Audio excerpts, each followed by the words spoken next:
Close your eyes. Think of the best team you ever were on. Could be a sports team, could be a team at work. Think about the atmosphere of being on that team, how everybody supported each other, pulled on the same end of the rope. No one was afraid to help each other out because it wasn't about them. It was about the collective whole. It was about the team. It was about the common goal. Now, think of the flip side. Think of one of the worst teams you've been on. Probably not a sports team, because when I think of the worst sports teams I was on, it was primarily because of my lack of athletic prowess. But when I think of some of the worst work teams I've been on, the environment was very much about the individual. It was about protecting your own work, not sharing with others, not helping others. One common theme between the best teams you've worked on and the worst teams you've been a part of, it's the leader. And I bet when you think of those great teams you've worked on, they've had amazing leaders that understand it's about the people. The Navy SEALs are famous for what's called Hell Week.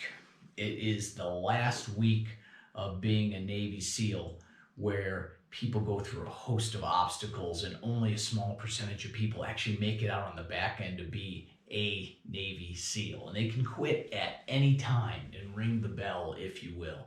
But there's one exercise they do where they do boat races with teams. And often what they'll do is, if there's a team that is performing particularly poorly, they will take a boat captain from another team and put them on the poor team, and the performance will improve significantly. Because one thing the Navy SEALs know is there's no such thing as bad teams, but there are such things as bad leaders. Welcome to the inaugural podcast of Leading with Your Heart and Your Mind. Now, those of you watching on my YouTube channel and not listening on the podcast, you can quickly see that this is not a learn to draw podcast. Being an artist is one of my weaknesses, which is why I focus on leadership and not on any type of artistic activity. I was one of those at Friday school when we would do art. My paper mache model or my mobile never looked like what the teacher put together. So there will be no drawing in this particular podcast. So, why heart and mind? Why is that the title? Because you think of great leaders, you think of the mind, right? People think of these brilliant tacticians who have amazing strategy and this vision and this mission, and people rally around a great leader because of their mind. And a lot of that is true.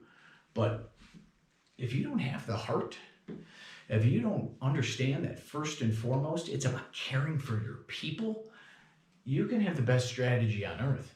It's not going to succeed. When you think about great characteristics of strong leaders, the first thing they understand is it's not about them. It's about the people.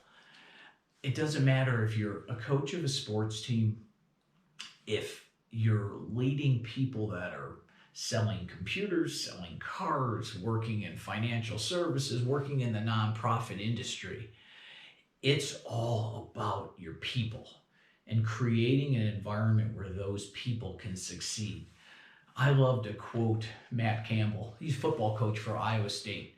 And those of you who are football fans, and I know there's other podcasts about college football, so if that's why you joined this podcast, I encourage you to go find those podcasts. But he's led an amazing turnaround at Iowa State in the last 7 years. But he's the first one that I ever heard use the term, I want to make sure every one of my players, I can make them the best version of themselves. I use the term with my teams.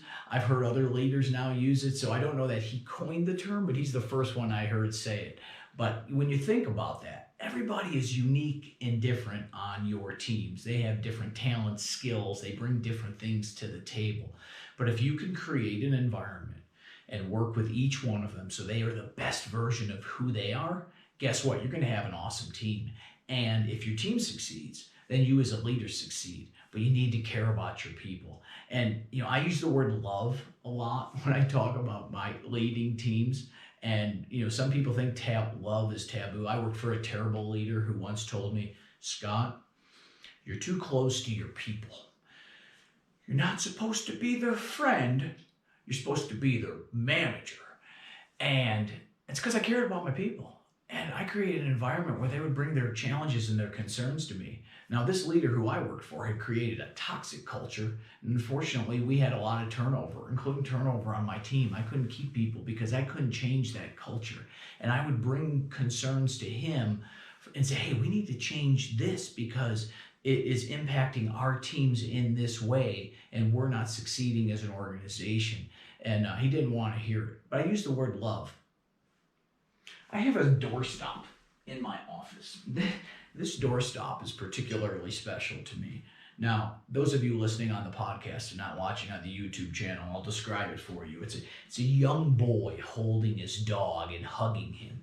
And it would seem odd to have emotional attachment to a doorstop, but this was a doorstop my mom picked up when I was a young boy. She probably got it at a craft fair, but it's a boy hugging this shaggy dog, and we had a shaggy dog. So my mom looked at this as, hey, that looks like our dog, and she loved the picture of the little boy hugging the shaggy dog. This is so special to me now because my mom passed away from lung cancer 4.5 years ago, and so when my brother and sister were going through her things and we're like, hey, do you want this? Do you want this? I saw this doorstop and I'm like, oh my goodness, we had this doorstop when I was a kid growing up. And, I took it, and what is special to me because I look at the boy hugging the dog, and in my mind, that's me hugging my mom. I think I'm the dog, not the little boy. I don't know who's who in this picture, but, that's what it means to me. But in the context of leadership, in this picture, I look at the boy as the leader and hugging the dog as your people. You need to care about your people and create an environment where they can succeed. And how you do that is building the right culture. Early in my career, I thought of culture as like a warm and fuzzy. You're like, I remember I was working for an organization where a friend of mine was going to join. He said, Scott, what's the culture like? I'm like, I don't know. It's a good company. We make good products. They pay well. Who really cares? It wasn't till later in my career when I led people that I understood the importance of creating a great culture and understanding that as a leader, your responsibility to your people is really to help build the culture and help them understand that they own the culture. You'll hear terms like empowerment. Let people feel like they have ownership in their role. Creating psychological safety where they can speak up and come to you as a leader and say, hey, I think I have a number of ideas for how we improve things here. And as a leader, you need to create the environment where they're comfortable coming to you. I'll have people that'll come to me and go, Scott, I know from a strategic perspective, we're supposed to be achieving these objectives, but I don't think we're doing it the right way, and here's why. I need my people to come and tell me that, because if it's a leader, you're so blind, you think you know everything, and that you don't create the environment for people to come to you, guess what? Not only are you going to fail in whatever your mission is as an organization, but your best people especially, are going to get up and leave. Peter Drucker has a wonderful quote. He said, culture eats strategy for breakfast. I love the quote because when you think about it, people think a great strategy is what leads to success. But whether you're on a sports team, whether it's a work team, you're going to face adversity.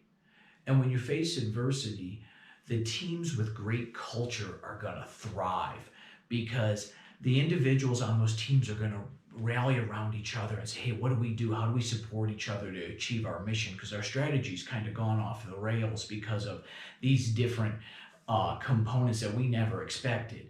Whereas the teams that don't have a great culture, people think about themselves and they say, well, I better protect my own work. This is what I'm going to do. And I don't really care about you. So culture eats strategy for breakfast. Another way I think of culture as a heartbeat, something you feel. It connects all of us within an organization. Another way to think of culture is like the oxygen in a greenhouse, right? If you have a great culture and the plants are going to thrive. But if you have a toxic culture, the plants will wither and die, but the weeds will grow. And I think when you think of some of the worst teams you've worked on, you probably in your mind can think of the weeds on that particular team. And then the last component of great leaders is the courage to lead. And that might sound simplistic because, as a leader, you lead your teams, right? But leading is an honor and it's a privilege. And you need to understand it's not about you, it's about the people. And having the courage to create the environment where people can come to you and say, hey, you're wrong and here's why, but this is how I think we can move forward and succeed. It takes humility and it takes the willingness to listen to your people at all costs. I'm a bit of a leadership geek. And some of my favorite authors, Jim Collins, who wrote Good to Great, which is one of my favorite leadership books, he talks about the level 5 leader.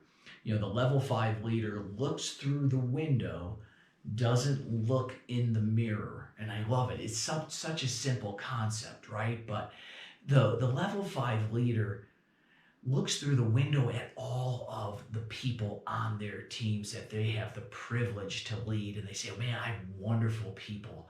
How do I support and develop every one of them so they grow and they're the best version of themselves? And then we succeed as a team. And inherently, I succeed as a leader.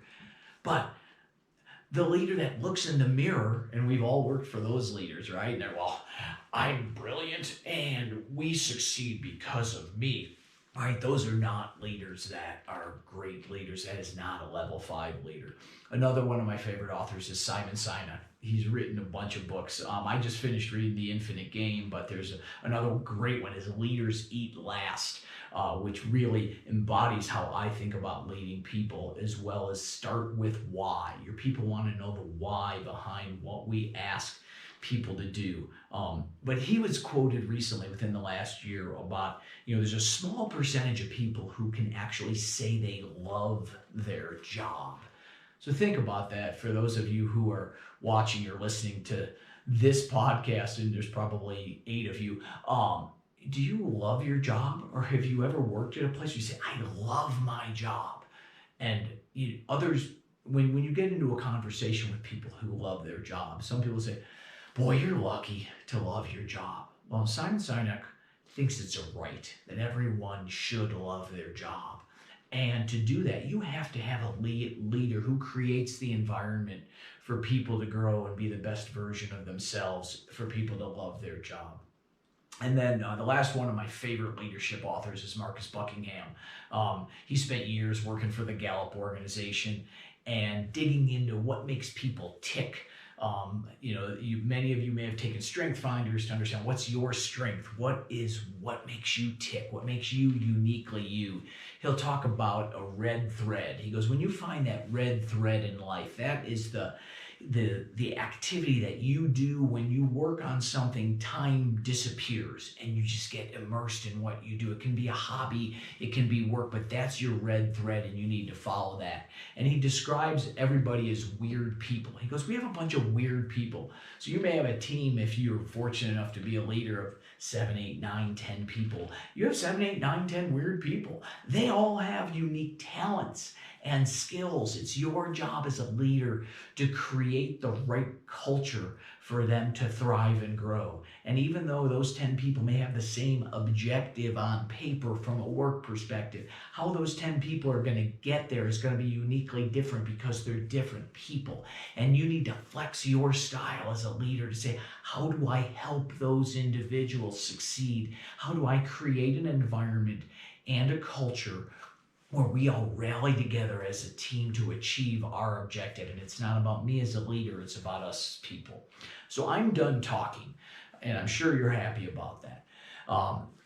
Moving forward, the structure of these podcasts is not going to be me pontificating week after week. I'm actually going to bring great leaders, in my opinion, to this podcast on a regular basis. They'll be from the business world. I'm going to have coach. I'm trying to get Matt Campbell from Iowa State. We'll see. My daughter went to Iowa State, so if any of you have an in and can get Matt Campbell on my podcast, let me know. I will get coaches. I'm going to get leaders of nonprofits. I'm going to get great teachers. And teachers also understand each student is unique, and I need to find out what makes that student tick to help them succeed in life. So stay tuned. Thank you so much for joining this inaugural podcast of Leading with Your Heart and Mind. If you enjoyed it, put comments in the YouTube channel. If you hated it, also put comments in the YouTube channel. I'm going to post the link on my LinkedIn page. I look forward to taking you on my leadership journey and sharing other people's leadership journeys as we move forward, and have an awesome day.